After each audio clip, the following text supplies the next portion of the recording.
1945 Korea അന്ന് ജപ്പാന്റെ കീഴിലായിരുന്നു. കൊറിയയിലെ ജിയോങ്സിയോങ്ങിൽ സ്ത്രീകളെ കാണാതാവുന്നത് പതിവായിരുന്നു. അതിനു പിന്നിൽ ജാപ്പനീസ് അധികൃതർ തന്നെയാണ്. എന്നാൽ എന്തിനായിരിക്കും? ജിയോസിയോങ് ക്രിയേച്ചറിലെ ഫസ്റ്റ് എപ്പിസോഡാണ് നമ്മൾ ഇന്ന് എക്സ്പ്ലെയിൻ ചെയ്യാൻ വേണ്ടി പോകുന്നത്. സീസൺ 1-ൽ ടോട്ടൽ 10 എപ്പിസോഡുകളുണ്ട്. Welcome to the movie time. എപ്പിസോഡിന്റെ തുടക്കത്തിൽ ഒരു ജാപ്പനീസ് സൈന്യത്തിന് ദൗത്യം ഉപേക്ഷിച്ച് തിരിച്ചു മടങ്ങാനുള്ള ഓർഡർ ലഭിക്കുന്നതും കാണിച്ചുകൊണ്ടാണ്. എല്ലാം പേക്ക് ചെയ്ത് അവിടെ നിന്നും പുറത്തു കടക്കാൻ വേണ്ടി ലീഡർ അവരോട് ഉത്തരവിടുന്നു. അവിടെ ഒരു തെളിവുകളും അവശേഷിക്കാൻ പാടില്ല. അവിടെ തന്നെ ഒരുപാട് ഡെഡ് ബോഡികളും കൂമ്പാരമായി കിടക്കുന്നതായും നമുക്ക് കാണാം. അതെല്ലാം അവർ നശിപ്പിച്ചതിന് ശേഷം സെല്ലിൽ തടവുകാരായിരിക്കുന്ന ആളുകളെ ഷൂട്ട് ചെയ്ത് കൊല്ലുകയും ചെയ്യുന്നുണ്ട്. ശരിക്കും എന്താണ് അവിടെ നടന്നുകൊണ്ടിരിക്കുന്നത്? അവരുടെ പക്കൽ ഇനി 12 സെറമുകളും 8 നെജിനുകളുമാണുള്ളത്. അതെല്ലാം എന്താണെന്ന് നമുക്ക് വരുമ്പോൾ അറിയാം. അതെ, അവിടെ ഒരു എക്സ്പെരിമെന്റ് ആയിരുന്നു നടന്നിരുന്നത്. എന്നാൽ അത് മുഴുവനാക്കാൻ വേണ്ടി അവർക്ക് സാധിച്ചില്ല. പിന്നീട് ലീഡറും സംഘവും അവിടെ മാകെ തീയിട്ട് നശിപ്പിച്ച് അവിടെ നിന്നും നേരെ ജിയോങ്സിയോങ്ങിലേക്ക് യാത്രയായി. അവർ പോയ പാടെ തന്നെ അതിനകത്തായി ഒരു സൈനികൻ കുടുങ്ങിയിരിക്കുന്നതായും നമുക്ക് കാണാം. അതുമാത്രമല്ല, അവിടെ ഒരു വലിയ മോൺസ്റ്ററും ഉണ്ടായിരുന്നു. ഇത് കണ്ട് അയാൾ ആകെ പേടിക്കുന്നുണ്ട്. ഇവിടെ നിന്നും നമ്മുടെ ഡ്രാമക്ക് ടൈറ്റിൽ ഇടുന്നു. പിന്നീട് കാണിക്കുന്നത് ട്രെയിനിൽ വന്നിറങ്ങുന്ന നമ്മുടെ ഹീറോയിനെയും അവളുടെ ഫാദറിനെയുമാണ്. നമ്മുടെ ഹീറോയിന്റെ പേര് ചേയോക്ക് എന്നാണ്. ഇതാണ് നമ്മുടെ ജിയോങ്സിയോങ്. കൊറിയയിലെ ഇന്നത്തെ സിയോളായിരുന്നു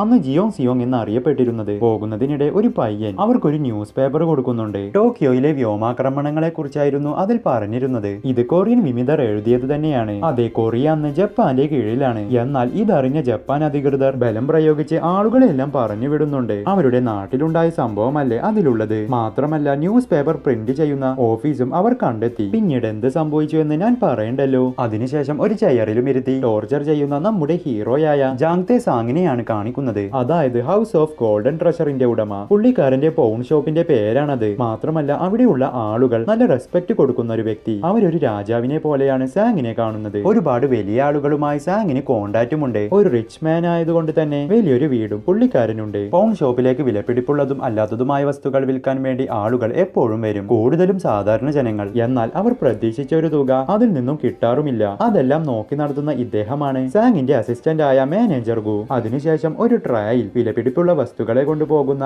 ഒരു പയ്യനെ കണ്ടില്ലേ, അവന്റെ പേരാണ് ബോമിയെ. അതവൻ നേരെ കൊണ്ടുപോയി കൊടുക്കുന്നത് മിസ്സിസ് ഞവോൾ എന്ന് പേരുള്ള ഒരു ഓൾഡ് ലേഡിക്കാണ്. പുള്ളിക്കാരിക്ക് അവനെ എപ്പോഴും ഡൗട്ട് ഉണ്ട്. കാരണം ഇടയ്ക്കിടെ എന്തെങ്കിലുമൊക്കെ അവൻ അടിച്ചു മാറ്റും. ഇതെല്ലാം അവിടെയുള്ള ഒരു നിലവറയിൽ കൊണ്ടുപോയി വെച്ചതിന് ശേഷം നമ്മുടെ സാങ്ങിനോടും പുള്ളിക്കാരി അവനെ കുറിച്ച് പറയുന്നുണ്ട്. എന്നാൽ അതൊന്നും നമ്മുടെ സാങ് കാര്യമാക്കുന്നില്ല. പിന്നീട് നമ്മൾ പ്രസന്റിലോട്ട് വന്നാൽ എന്തിനായിരിക്കും ഇഷിക്കാവ എന്ന് പേരുള്ള ഈ പോലീസ് ഉദ്യോഗസ്ഥൻ നമ്മുടെ സാങ്ങിനെ ഇങ്ങനെ മർദ്ദിക്കുന്നത്? അതിനൊരു കാരണമുണ്ട്. ഇഷിക്കാവയുടെ വൈഫായ ലേഡി മൈഡയുമായി സാങ്ങിന് അവിഹിത ബന്ധമുണ്ടോ എന്ന് സംശയമുള്ളത് കാരണം തന്നെ. എന്നാൽ ഒരു ചായ സൽക്കാരം മാത്രമേ അവിടെ നടന്നിട്ടുള്ളൂ എന്ന് പറയുന്നുണ്ടെങ്കിലും അയാൾ അതൊന്നും കാര്യമാക്കുന്നില്ല. ഇവിടെ നിന്നും രക്ഷപ്പെടണമെങ്കിൽ നമ്മുടെ സാങ്ങിന് ഒരേ ഒരു വഴി മാത്രമേ ഉണ്ടായിരുന്നുള്ളൂ. ഒരു ലേഡി മിസ്സിംഗ് ആണ്. അവളെ കാണാതായിട്ട് ഒരാഴ്ചയായി. പേര് മിയോങ് ജെ. അവളെ എങ്ങനെയെങ്കിലും കണ്ടുപിടിക്കണം. അതല്ലാത്ത പക്ഷം പുള്ളിക്കാരന്റെ കയ്യിലുള്ള സമ്പാദ്യം മുഴുവൻ തട്ടിയെടുക്കുകയും അല്ലെങ്കിൽ വാറിനു വേണ്ടിയും അയച്ചേക്കാം. ചെറിയ പൂക്കൾ വീഴുന്നത് വരെയായിരുന്നു സാങ്ങിന് അയാൾ ടൈം കൊടുത്തിരുന്നത്. അതെ, ശരിക്കും സാങ്ങിനെ പിടികൂടിയതിന്റെ ലക്ഷ്യം ഇതായിരുന്നു. പിന്നീട് വീട്ടിലെത്തിയതിനു ശേഷം സാങ്ങിനെ കണ്ട് നമ്മുടെ ഓൾഡ് ലേഡി ആകെ ഷോക്കായി പോകുന്നുണ്ട്. സംഭവിച്ച കാര്യങ്ങളെല്ലാം നവോളിനോട് പറയുന്നു. നേരത്തെ കണ്ട യാത്രക്കാരെ നമ്മൾ ഇപ്പോഴും കാണുന്നുണ്ട്. അതായത് നമ്മുടെ ഹീറോയിനും ഫാദറും. അവർ സച്ചിമോട്ടോ എന്ന് പറയുന്ന ഒരു പെയിന്ററെ തേടിയാണ് വന്നത്. അദ്ദേഹം ജിയോങ്സിയോങ്ങിൽ ഉണ്ടെന്നുള്ള പ്രതീക്ഷയിൽ ഹീറോയിന്റെ ഫാദർ ഒരു ബാറിൽ കയറി അവിടെ ഉണ്ടായിരുന്ന ഒരു ലേഡിയോട് സച്ചിമോട്ടോയെ കുറിച്ച് ചോദിക്കുന്നു. എന്നാൽ അങ്ങനെ ഒരു പെയിന്ററെ അവൾക്ക് അറിയില്ല.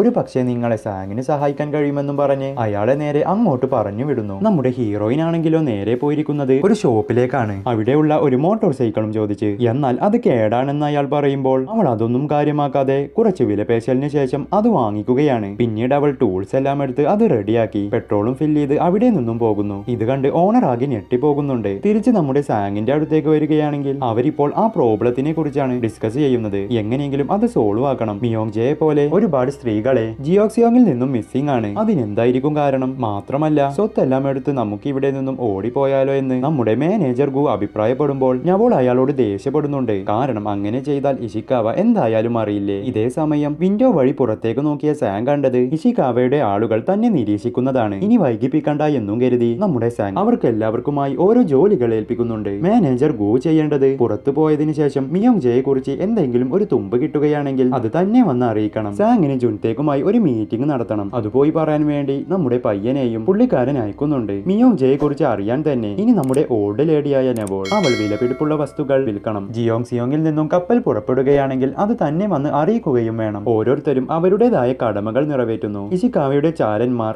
അവർ പുറത്തേക്ക് പോയത് കണ്ട് അത് അയാളെ പോയി അറിയിക്കുന്നുണ്ട്. ആ സമയം ഇഷിക്കാവ ഒരു ഫോട്ടോ എടുത്ത് നോക്കുന്നുണ്ട്. അത് നമ്മുടെ മിയോങ് ജയുടെ ഫോട്ടോയാണ്. അപ്പോഴായി ഒരു ഫ്ലാഷ് ബാക്കും നമുക്ക് കാണാം. മിയോങ് ജെ അയാളോട് പ്രഗ്നന്റ് ആണെന്ന് പറയുന്ന ഒരു ഫ്ലാഷ് ബാക്ക്. അതും ഓർത്ത് നിൽക്കുമ്പോഴാണ് ഒരു കാര്യം അറിയുന്നത്. അയാളുടെ വൈഫായ ലേഡി മൈഡ എപ്പോഴാണ് വീട്ടിലെത്തുന്നതെന്ന് അറിയാൻ ആഗ്രഹിക്കുന്നുണ്ട്. ജോലി തിരക്ക് കാരണം തന്നെ വളരെ വേഗിയായിരിക്കും താൻ വീട്ടിലേക്ക് എത്തുക എന്നുള്ള ഒരു മെസ്സേജ് ലേഡി മൈഡക്ക് അയാൾ അയക്കുന്നു. പിന്നീട് കാണിക്കുന്നത് സ്ത്രീകളെ കൊണ്ട് നിറഞ്ഞ ഒരുപാട് സെല്ലുകളാണ്. ഒരു ഡോക്ടർ ഉൾപ്പെടെയുള്ള കുറച്ച് സൈനികർ വന്ന് 2 ലേഡീസിനെ അവിടെ നിന്നും കൊണ്ടുപോകുന്നു. അതിലെ ഒരു ലേഡി എപ്പോഴും സൈലന്റ് ആയിരുന്നു. അവരെ കൊണ്ടുപോയി 2 സെല്ലുകളിലായി തടവിലാക്കുന്നുണ്ട്. അവർക്ക് കഴിക്കാൻ വേണ്ടി ഭക്ഷണവും വെള്ളവും അതിനുള്ളിൽ ഉണ്ടായിരുന്നു. ഭക്ഷണത്തിന്റെ അവസ്ഥയെല്ലാം ഇതായിരുന്നു. അവരത് പതിയെ എടുത്ത് ഇങ്ങനെ കഴിക്കുകയാണ്. ഈ സമയമെല്ലാം പുറത്തുനിന്ന് ലീഡറും സംഘവും അവരെ വാച്ച് ചെയ്യുന്നുമുണ്ട്. ഇതേ സമയം ലീഡറുടെ ക്യാബിനറ്റിൽ ഒരുപാട് ഗ്ലാസ് കുപ്പികൾ നമുക്ക് കാണാം. അതിൽ പകുതിയോളം ഗ്ലാസ് കുപ്പികളിലും ഒരു ലിക്വിഡ് നിറച്ചിട്ടുണ്ട്. ആ ലിക്വിഡിൽ ഒരു വേമും ഉണ്ടായിരുന്നു. ശരിക്കും എന്താണ് അവിടെ നടക്കുന്നതെന്നറിയാതെ സീൻ കട്ടായപ്പോൾ മീറ്റിംഗ് കഴിഞ്ഞ് ഇറങ്ങി വരികയാണ് നമ്മുടെ സാങ്. ഇഷിക്കാവയുടെ ചാരന്മാരിൽ ഒരാൾ അവിടെ ടാക്സിയിൽ ഡ്രൈവറായി ഇരിക്കുന്നുണ്ട്. ഇത് മനസ്സിലാക്കിയ നമ്മുടെ സാങ് ഒരു റൈഡ് തരാൻ വേണ്ടി അയാളോട് ആവശ്യപ്പെടുന്നു. ടാക്സി ഡ്രൈവർ ആയതുകൊണ്ട് അയാൾക്കത് സമ്മതിക്കുകയല്ലാതെ വേറെ നിവൃത്തി ഉണ്ടായിരുന്നില്ല. ഇതിനിടയിൽ നമ്മുടെ നവോൾ വിലപിടിപ്പുള്ള വസ്തുക്കൾ വിൽക്കാൻ വേണ്ടി ഒരാളെ കണ്ടുമുട്ടിയിട്ടുണ്ട്. സാങ്ങിനെ കുറിച്ചുള്ള എല്ലാ കാര്യങ്ങളും മനസ്സിലാക്കിയ അയാൾ സ്ലീത്തുകളോട് ഹെൽപ്പ് ചോദിക്കാൻ വേണ്ടി നവോളിനോട് നിർദ്ദേശിക്കുന്നു. മഞ്ചൂറിയയിൽ നിന്നുള്ള സ്ലീത്തുകൾ അവരിവിടെ സിറ്റിയിലുണ്ടെന്ന് താൻ അറിഞ്ഞിട്ടുണ്ട്. ഒരാളെ കണ്ടെത്താൻ വേണ്ടി ഏതറ്റം വരെയും അവർ പോകാറുണ്ട്. അത് നല്ലൊരു ഐഡിയ ആണെന്ന് നമ്മുടെ നെവോളിനും തോന്നുന്നുണ്ട്. നമ്മുടെ സാങ് ആണെങ്കിലോ എങ്ങോട്ടോ ധൃതി പിടിച്ചു പോവുകയാണ്. അവരെ മറ്റാരോ ഫോളോ ചെയ്യുന്നുണ്ടായിരുന്നു. അതേ നമ്മുടെ ഹീറോയിൻ തന്നെ. അങ്ങനെ സ്ഥലത്തെത്തിയതിനു ശേഷം അയാൾക്ക് കുറച്ച് പണമെല്ലാം കൊടുത്ത് അതിൽ നിന്നും ഇറങ്ങി. സാങ് ഇപ്പോൾ ഉള്ളത് ഒരു റെസ്റ്റോറന്റിലാണ്. അതിലെ മാനേജറോട് അവിടെ ഒന്ന് ചുറ്റിക്കറങ്ങാൻ വേണ്ടി സാങ് പെർമിഷൻ ചോദിച്ച് ഔട്ട്സൈഡിലൂടെ പതിയെ നടന്നു പോവുകയാണ്. നമ്മുടെ ഹീറോയിനും അവനെ ഫോളോ ചെയ്യുന്നുണ്ട്. കുറച്ചു കഴിഞ്ഞതും ഹീറോയിന് സാങ്ങിനെ മിസ്സായി. പെട്ടെന്ന് പിറകിലായി നമ്മുടെ സാങ് തോക്കും പിടിച്ചു നിൽക്കുന്നുണ്ട്. നീ ആരാണ്, എന്തിനാണ് തന്നെ ഇങ്ങനെ ഫോളോ ചെയ്യുന്നതെന്ന് സാങ് ചോദിക്കുന്നുണ്ടെങ്കിലും അവൾ സൈലന്റ് ആയി ഇങ്ങനെ നിൽക്കുകയാണ്. പിന്നീട് അവിടെ ഒരു ഫൈറ്റ് ഒക്കെ ഉണ്ടാകുന്നുണ്ട്. ഫൈറ്റിനൊടുവിൽ 2 പേരും കൂടെ ഇതുപോലെ നിൽക്കുന്നു. അപ്പോഴാണ് അവൾ അത് പറയുന്നത്. സച്ചിമോട്ടോ എന്ന് പറയുന്ന ഒരു പെയിന്ററിനെ കുറിച്ച് അന്വേഷിക്കാനാണ് താൻ ഇങ്ങോട്ട് വന്നത്. അയാൾ ഒരു ജാപ്പനീസ് ആണ്. അയാളെ തിരയുന്നതിന് ഉദ്ദേശം ഇതായിരുന്നു. 10 വർഷമായി ഹീറോയിന്റെ അമ്മ മിസ്സിംഗ് ആണ്. അല്ല, അങ്ങനെയാണെങ്കിൽ അമ്മയെ അല്ലേ തിരയേണ്ടത്? ഒരു പെയിന്ററായ സച്ചിമോട്ടോയെ എന്തിനാണ് തിരയുന്നത്? അതെല്ലാം നമുക്ക് വരുമ്പോൾ അറിയാം. എന്നാൽ പുള്ളിക്കാരന് അയാളെ അറിയില്ല. ഫൈറ്റിൽ കണക്കിനിട്ട് കിട്ടിയിരിക്കുന്നത് നമ്മുടെ സാങ്ങിനാണ്. അതുകൊണ്ട് തന്നെ പുള്ളിക്കാരന് ദേഷ്യം വന്ന് സച്ചിമോട്ടോക്കൊപ്പം നിന്റെ അമ്മ ഓടിപ്പോയിട്ടുണ്ടാകുമെന്ന് അഭിപ്രായപ്പെടുമ്പോൾ നമ്മുടെ ഹീറോയിന് അതൊട്ടും തന്നെ ഇഷ്ടമാകുന്നില്ല. പിന്നെ അവന്റെ മുഖത്തേക്കൊന്നു കൊടുത്താണ് അവൾ അവിടെ നിന്നും പോകുന്നത്. അപ്പോഴായി നമ്മളൊരു ആർട്ടിസ്റ്റിനെ കാണുന്നുണ്ട്. അയാൾ എന്തോന്നു വരയ്ക്കുകയായിരുന്നു. അതേ നമ്മുടെ പെയിന്ററായ സച്ചിമോട്ടോ തന്നെ. പുള്ളിക്കാരനെ ഒരു സൈനികൻ വന്ന് വിളിച്ചു കൊണ്ടുപോവുകയാണ്. പിന്നീട് കാണിക്കുന്നത് നമ്മുടെ സാങ്ങിനെയാണ്. പുള്ളിക്കാരൻ ജുൻതേക്ക് എന്നു പേരുള്ള ഒരാളെ പോയി കണ്ടുമുട്ടുന്നു. നമ്മുടെ സാങ്ങിന് പരിചയമുള്ള ഒരാൾ തന്നെയാണത്. പുള്ളിക്കാരൻ ഇപ്പോഴെന്തിനാണ് അലഞ്ഞു തിരിഞ്ഞു നടക്കുന്നതെന്ന് നമുക്കറിയാം. മിയോങ് ജയെ തിരഞ്ഞു തന്നെ. കുറച്ചു കാലങ്ങൾക്ക് മുമ്പ് അവളും ജുൻതേക്കും പ്രണയത്തിലായിരുന്നു. അതുകൊണ്ട് തന്നെയാണ് പുള്ളിക്കാരൻ നേരെ ഇങ്ങു പോകുന്നതും. മാത്രമല്ല ഇതിന് പിന്നിലെ സംഭവ വികാസങ്ങളെല്ലാം സാങ് പറഞ്ഞു കൊടുക്കുന്നുമുണ്ട്. അതൊരുപാട് കാലം മുമ്പേ ആയിരുന്നു. ഇപ്പോൾ അവളുമായി ജുൻതേക്കിന് യാതൊരു ബന്ധവുമില്ല.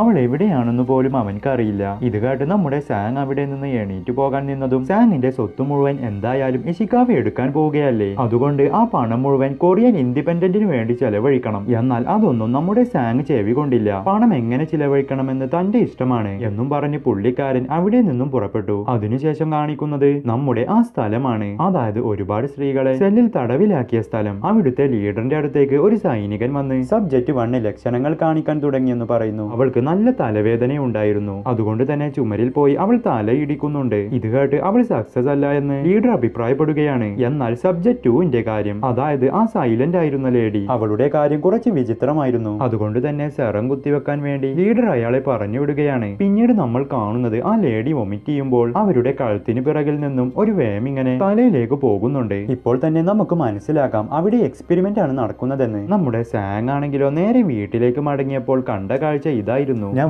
സ്ലീത്തുകളെ വിളിച്ചു വരുത്തിയിട്ടുണ്ട്. അവർ മറ്റാരുമായിരുന്നില്ല, നമ്മുടെ ഹീറോയിനും അവളുടെ ഫാദറും. നമ്മുടെ ഹീറോയിന് തൊട്ടു മുമ്പേ നടന്ന കാര്യങ്ങളും സാങ്ങിന്റെ പെരുമാറ്റവും ഒട്ടും തന്നെ പിടിച്ചിട്ടില്ല എന്ന് നമുക്ക് അറിയാവുന്നതല്ലേ. അതുപോലെ തന്നെയാണ് പുള്ളിക്കാരൻ ഇപ്പോഴും പെരുമാറുന്നത്. മിയോങ് ജയെ അവർക്ക് കണ്ടെത്താൻ സാധിക്കുമെന്ന് സാങ്ങിന് ഒട്ടും തോന്നുന്നില്ല. ഇതെല്ലാം കേട്ട് ഹീറോയിൻ അവിടെ നിന്ന് എണീറ്റ് പോവുകയാണ്. അവൾ അവൾക്ക് ഇപ്പോൾ സാങ്ങിനെ കുറിച്ച് അത്ര നല്ല അഭിപ്രായമായിരുന്നില്ല. ഇങ്ങനെയുള്ള ഒരു രാജാവിനെ ഞാൻ ഇതിനു മുമ്പ് കണ്ടിട്ടില്ല. ഇതെല്ലാം പറഞ്ഞ് അവൾ ഇങ്ങനെ നിൽക്കുമ്പോൾ ഇവർ മുമ്പ് എങ്ങാനും പരിചയപ്പെട്ട് കാണുമോ എന്ന് നമ്മുടെ നെവോളിനും ഡൗട്ട് തോന്നി തുടങ്ങിയിട്ടുണ്ട്. അങ്ങനെ അവർ രണ്ടുപേരും കൂടെ അവിടെ നിന്നും പോകാൻ നിൽക്കവെയാണ് പുള്ളിക്കാരൻ ഒരു കാര്യം പറയുന്നത്. അവർ തിരഞ്ഞുകൊണ്ടിരിക്കുന്ന സച്ചിമോട്ടോയെ താൻ തന്നെ കണ്ടെത്തി തരാം, അതിന് പകരമായി മിയോങ്ജയെയും അവർ കണ്ടുപിടിക്കണം. അങ്ങനെ അവർ ആ ഡീൽ ഉറപ്പിച്ചു. പിന്നീട് കാണിക്കുന്നത് നമ്മുടെ സച്ചിമോട്ടോ എന്ന് പറയുന്ന പെയിന്ററെ എക്സ്പെരിമെന്റ് നടത്തിയ സ്ത്രീകളെ തടവിലാക്കിയ ഇടത്തേക്ക് കൊണ്ടുവരുന്നതാണ്. ഇവരിങ്ങനെ ഓരോ എക്സ്പെരിമെന്റുകളും മറ്റും നടത്തും. പിന്നീട് ആ മനുഷ്യൻ മരിച്ചാലും ഇല്ലെങ്കിലും അവരുടെ ചിത്രം വരയ്ക്കേണ്ടതാണ് നമ്മുടെ സച്ചിമോട്ടോയുടെ ഡ്യൂട്ടി. അതുപോലെ തന്നെ ഇവരെയും വരയ്ക്കാൻ വേണ്ടി അയാൾ അങ്ങോട്ട് വരികയാണ്. സെല്ലിനകത്താണെങ്കിലോ നല്ല ഇരുട്ടാണ്. പതിയെ ടോർച്ച് ഓൺ ചെയ്ത് സെല്ലിനടുത്തേക്ക് പോയി. എങ്കിലും യാതൊന്നും കാണാനില്ല. പെട്ടെന്നാണ് അയാൾക്ക് നേരെ എന്തോന്ന് ചാടി വീഴുന്നത്. ഈ സീനും കാണിച്ചുകൊണ്ടാണ് എപ്പിസോഡ് എൻഡ് ചെയ്യുന്നത്. സോ ഗൈസ്, എല്ലാവർക്കും ഈ എപ്പിസോഡ് ഇഷ്ടമായത് കരുതുന്നു. അടുത്ത എപ്പിസോഡ് ഞങ്ങൾ ഉടനെ തന്നെ അപ്ലോഡ് ചെയ്യുന്നതാണ്. അപ്ലോഡ് ചെയ്യുമ്പോൾ തന്നെ നിങ്ങൾക്ക് ലഭിക്കാൻ ചാനൽ സബ്സ്ക്രൈബ് ചെയ്യൂ.